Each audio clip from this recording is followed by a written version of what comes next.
Hello friends, welcome to engineers pride. Last video में हमने एक बड़ा इंटरेस्टिंग और बड़ा बेसिक सा एक क्वेश्चन देखा था कन्वेंशनल का, zeroth law and basic concept of thermodynamics के। तो हमें ये तो समझ में आ गया कि देखिए कन्वेंशनल प्रॉब्लम्स भी हो सकती हैं। अब एक और कन्वेंशनल प्रॉब्लम करते हैं ताकि हमारा कमांड अच्छा हो जाए।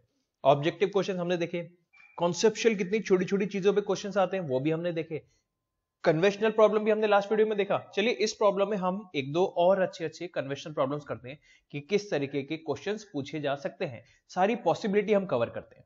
ठीक है, तो चलिए नेक्स्ट क्वेश्चन भी हमारे स्क्रीन पे है ये। अब देखिए फ्रेंड्स, इस क्वेश्चन में क्या बात की गई है कि एक नया टेम्परेचर स्केल बनाया है। नॉर्मल स्टैंडर्ड टेम्परेचर स्केल कौन से होते हैं? डिग्री सेल्सियस, केल्विन और डिग्री फ़ारेनहाइट। इन तीनों को छोड़ के आपने एक अपना बना दिया है, डिग्री पी। ठीक है, अब इसमें बॉइलिंग पॉइंट वाटर का दिखा रहा है 100 डिग्री पी, लेकिन फ्रीजिंग पॉइंट ऑफ वाटर बताया 300 डिग्री पी। ठीक है, सेल्सियस स्केल में तो बॉइलिंग पॉइंट कितना होता है? 100 डिग्री सेल्सियस और फ्रीजिंग पॉइंट 0 डिग्री सेल्सियस। यहां पे बॉइलिंग तो 100 डिग्री पी है, लेकिन फ्रीजिंग पॉइंट 300 डिग्री पी। तो क्वेश्चन में यह कहा गया find the reading corresponding to 0 degree P on Celsius scale. मतलब जब इस नए स्केल में डिग्री पी स्केल में जब 0 रीडिंग होगी तो सेल्सियस स्केल में कितना टेम्परेचर रीडिंग होगी, ये हमें बताना है। समझ में आया फ्रेंड्स? तो मैं चाहूंगा कि एक बार आप सभी इस क्वेश्चन को अटेम्प्ट जरूर करें, फिर हम देखते हैं इस क्वेश्चन को कैसे सॉल्व करना है। ठीक है, तो चलिए friends, all the best. Video pause कीजिए अब।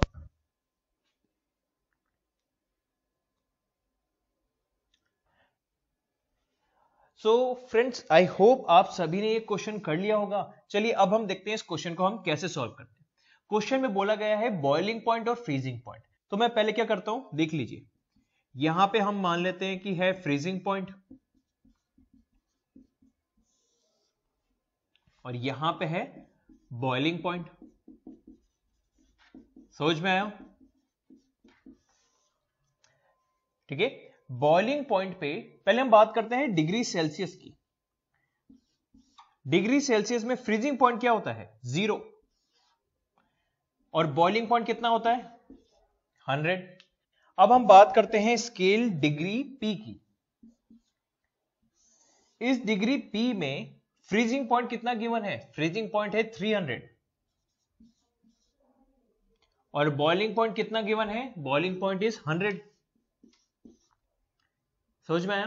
तो हमें यह कहा गया है कि जब इस स्केल में होगा 0 डिग्री पी, 0 कहां और नीचे आ जाते हैं।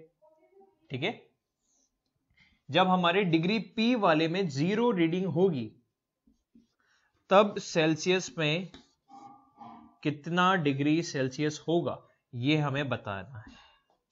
समझ में आ गया क्वेश्चन? तो ठीक है, अब देखिए इस क्वेश्चन को स्टार्ट कैसे करते हैं। सबसे पहले तो हम ये देखते हैं कि इन दोनों स्केल में रिलेशन क्या है। कहीं पे भी रिलेशन गिवन है ना? तो हम क्या बात करते हैं, जब भी गिवन नहीं है दोनों स्केल्स के बीच में रिलेशन, हम डिफॉल्टली कौन सा रिलेशन मानेंगे? Linear relation. ठीक है, तो हम क्या लिखेंगे? Since no relation is given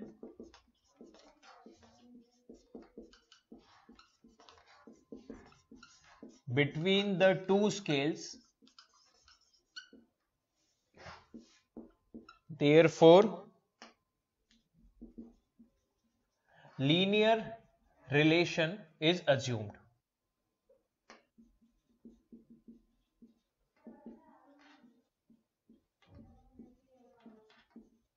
समझ में आया?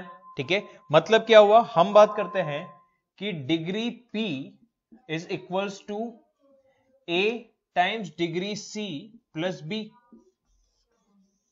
डिग्री P रीडिंग इन नया वाला P स्केल और degree C reading in Celsius scale.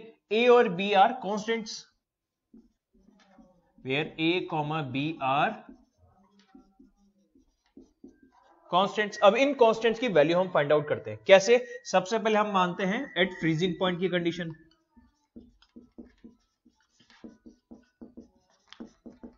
Freezing point पे क्या क्या गिवन है? डिग्री सेल्सियस 0, P 300, तो वैल्यू रखिए 300 equals to A 0 plus B। यहां से हमारे पास क्या आ गई कि B का वैल्यू तो है 300। सिंपल सीधी सी बात, कोई कंफ्यूजन नहीं आया? चलिए ठीक है, अब हम क्या बात करते हैं, एट बॉइलिंग पॉइंट।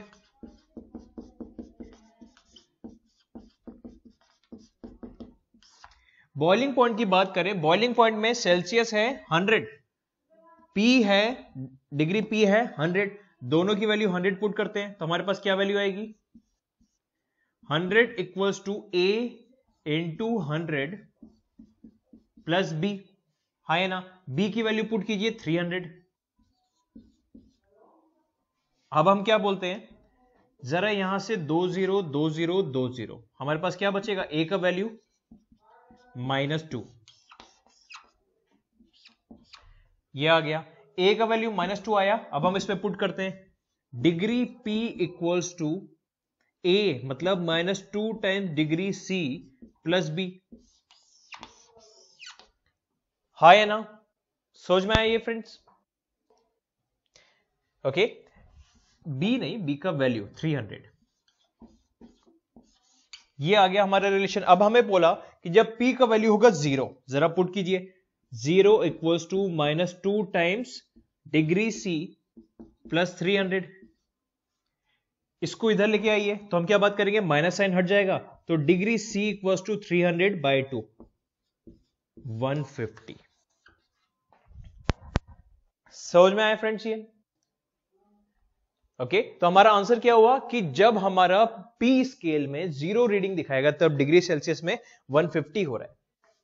समझ में आया फ्रेंड्स? तो ये हुई हमारी क्या, इसकी रीडिंग वैल्यू। अब देखिए, ये 0, ये 300, डिग्री सेल्सियस इंक्रीज कर रहा है तो ये डिक्रीज कर रहा है, ये डिक्रीज करते करते 0 आ जाएगा, तो ऑब्वियसली 100 से तो ज्यादा ही वैल्यू होनी चाहिए थी, ये ऊपर जगह नहीं थी इसलिए हमने बस नीचे बताया 0।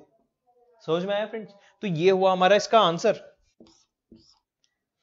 ओके, तो इस तरीके के क्वेश्चंस भी पूछे जाते हैं। ये क्वेश्चन तो कोई बहुत ज्यादा टाइम कंज्यूमिंग भी नहीं था, इसमें तो बस आपको ए और बी की वैल्यू निकालनी है, फिर जो चीज पूछी उसका वैल्यू निकालना और आंसर निकालना है। तो ऐसे क्वेश्चन तो 2 मार्क्स के ऑब्जेक्टिव में भी आ सकते हैं या फिर 2 मार्क्स के न्यूमेरिकल आंसर टाइप के क्वेश्चंस में भी आ सकते हैं, गेट में जिस तरीके से आते हैं। समझ में आया फ्रेंड्स? तो क्वेश्चन बहुत ज्यादा टफ नहीं है, लेकिन लॉजिक पता होना चाहिए आपको कैसे करना है। और ये चीज कि अगर कोई रिलेशन नहीं गिवन है बिटवीन द टू स्केल्स तो लीनियर रिलेशन अज्यूम करना है आपको डिफॉल्टली। समझ में आया फ्रेंड्स? तो चलिए, ये क्वेश्चन को आप पहले पॉज करके लिख लीजिए पूरा सॉल्यूशन, फिर हम एक छोटा सा बड़ा इंटरेस्टिंग सा क्वेश्चन और देखते हैं। ओके, वीडियो पॉज करके लिख लीजिए।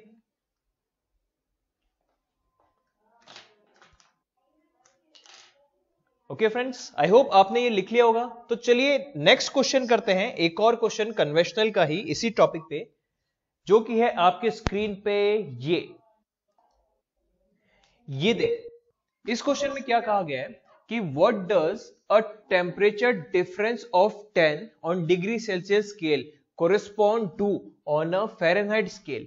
मतलब डिग्री सेल्सियस में जब 10 का डिफरेंस होता है तो फ़ारेनहाइट में कितने का डिफरेंस होता है, ये क्वेश्चन में पूछा गया है। ऑप्शंस भी कैसे होंगे, एक होगा 10 और बाकी के 3 ऑप्शन 10 नहीं होंगे, और 10 ऑप्शन गलत है। ठीक है, कैसे करेंगे, एक बार मैं चाहूंगा आप सभी लोग वीडियो को पहले पॉज करेंगे जब मैं कहूंगा तब, और एक बार इस क्वेश्चन को बार बार पढ़ेंगे, बार बार मतलब 3 बार 4 बार, फिर एक बार एनालाइज करो, फिर वापस पढ़ो, फिर एनालाइज करो, कुछ सोचो, कुछ आ रहा है मन में, नहीं आ रहा वापस पढ़ो, फिर सोचो, अगर मन में आ रहा है तो उस डायरेक्शन में एक बार कुछ लिख के देखो, कुछ सॉल्व करो, कोई फॉर्मूला लगाओ, फिर नहीं आ रहा वापस सोचो, एक बार 8-10 बार, एक बार 8-10 बार इस चीज को एक अटेम्प्ट कीजिए। ठीक है, तो चलिए फ्रेंड्स, जब मैं कहूं तो वीडियो पॉज कीजिएगा और इस क्वेश्चन को बार बार पढ़ के एक बार कोशिश जरूर कीजिए। इसी चीज को हम कहते हैं ब्रेनस्टॉर्मिंग। यहीं पे आप अपने ब्रेन को सिखा रहे हैं कि क्वेश्चन को देखते ही एनालाइज कैसे करना है। ठीक है फ्रेंड्स, तो चलिए वीडियो को पॉज कीजिए अब।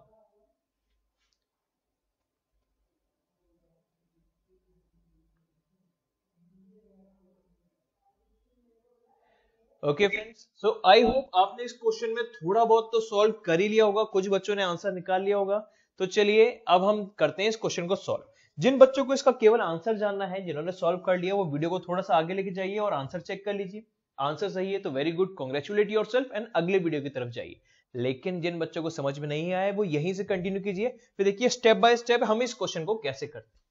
क्वेश्चन में क्या कहा गया है, what does the temperature difference of 10 on degree Celsius.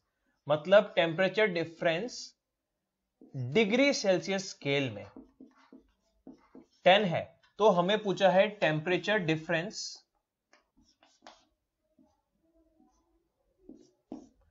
Degree Fahrenheit scale में कितना होगा। ठीक है, तो मतलब हमें टेम्परेचर डिफरेंस डिग्री सेल्सियस और फ़ारेनहाइट के बीच में कुछ रिलेशन चाहिए। ठीक है, पहले तो हम ये देखते हैं डिग्री सेल्सियस और फ़ारेनहाइट के बीच में रिलेशन क्या होता है। हम बोलेंगे degree Celsius by 5 equals to degree Celsius minus 32 by 9, है ना। तो यहां से मैं बोल सकता हूं degree Fahrenheit equals to 9/5 degree Celsius plus 32, हाँ या ना। अब मैं क्या करता हूं, इनका डिफरेंशियल ले लेता हूं। Temperature difference in degree Fahrenheit equals to 9/5 temperature difference in degree Celsius 32 का तो डिफरेंशियल 0 हो जाएगा। अब देखिए इस रिलेशन को, किसी का भी टेम्परेचर डिफरेंस जानना हो फ़ारेनहाइट स्केल में तो 9/5 times of temperature difference in degree Celsius scale. Temperature difference in degree Celsius scale है 10, तो हम वैल्यू क्या रखते हैं 9/5, यहां पे 10, कितना आ जाएगा 18। मतलब क्या हुआ इसका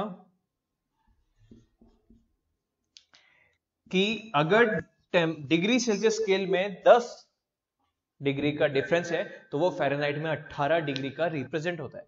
समझ में आया फ्रेंड्स, ये हुआ इसका आंसर।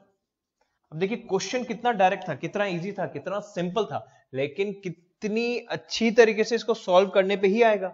जिन्होंने ये लिखा फिर ये लिखा लेकिन यहां से यहां नहीं आए, वो बस एक स्टेप पे रह गए, ये वाली चीज समझ में आया। ये हमको पता कैसे चलेगा कि इससे ये करना है। देखिए क्वेश्चन को इसलिए मैंने कहा था बार बार पढ़िए, बार बार पढ़िए। इसका मतलब क्या था, आपको फ़ारेनहाइट और डिग्री सेल्सियस में रिलेशन है, लेकिन आपको चाहिए फ़ारेनहाइट के डिफरेंस और डिग्री सेल्सियस के डिफरेंस में, तो डिफरेंशियल कर दीजिए। डिफरेंशिएट करते हैं तो डिफरेंशिएशन ऑफ एफ 9/5 तो कांस्टेंट, इसका डिफरेंशिएशन और 32 का तो 0, तो ये आ गया हमारा क्या डिफरेंशियल फॉर्म में इसी इक्वेशन का। ठीक है, अब डिफरेंस इन डिग्री सेल्सियस है 10, सॉल्व किया आया 18, मतलब डिग्री सेल्सियस में 10 का डिफरेंस फ़ारेनहाइट में 18 का हो जाता है। समझ में आया फ्रेंड्स। अब देखिए क्वेश्चन अच्छे अच्छे थे, बड़े इजी थे, और इसी टाइप के कन्वेंशनल क्वेश्चंस आते हैं। एक्चुअली ये कन्वेंशनल नहीं, ये तो ऑब्जेक्टिव में भी आ जाते हैं अलग अलग एग्जाम्स में। देखिए गेट, इंजीनियरिंग सर्विसेज, जितने भी अलग अलग स्टेट्स के एईएन जेईएन के फॉर्म्स, एसएससी जेईएन के फॉर्म्स, आईएएस के कन्वेंशनल, आईएफएस के कन्वेंशनल्स, इन एग्जाम्स में अलग अलग तरीके से ये पूछे जा सकते हैं, कभी ऑब्जेक्टिव तो कभी कन्वेंशनल तरीके से। आपको बस लॉजिक पता होना चाहिए और इस किसी भी टॉपिक को स्किप नहीं कीजिए। ठीक है बड़ा इजी सा चैप्टर, बड़ा छोटा सा चैप्टर था, लेकिन देखिए क्वेश्चंस ऐसे भी पूछे जा सकते हैं जो बच्चे छोड़ देते हैं कई बार। समझ में आया फ्रेंड्स। तो चलिए अब आप इसको लिख लीजिए, फिर हम नेक्स्ट वीडियो की तरफ चलते हैं। ठीक है फ्रेंड्स, कोई भी डाउट हो तो कमेंट जरूर कीजिए अपने डाउट्स को कि सर इस जगह पे इसका मतलब समझ नहीं आया, कि सर ये कैसे हुआ। इस तरीके से आप अपने कमेंट्स पोस्ट कर सकते हैं। वीडियो को लाइक जरूर कीजिए, आपके लाइक्स ही हमारे मोटिवेशन है। आप जितने लाइक करते हैं हम उतने मोटिवेट होते हैं, उतनी एनर्जी के साथ वीडियोस बनाते हैं। समझ में आया फ्रेंड्स।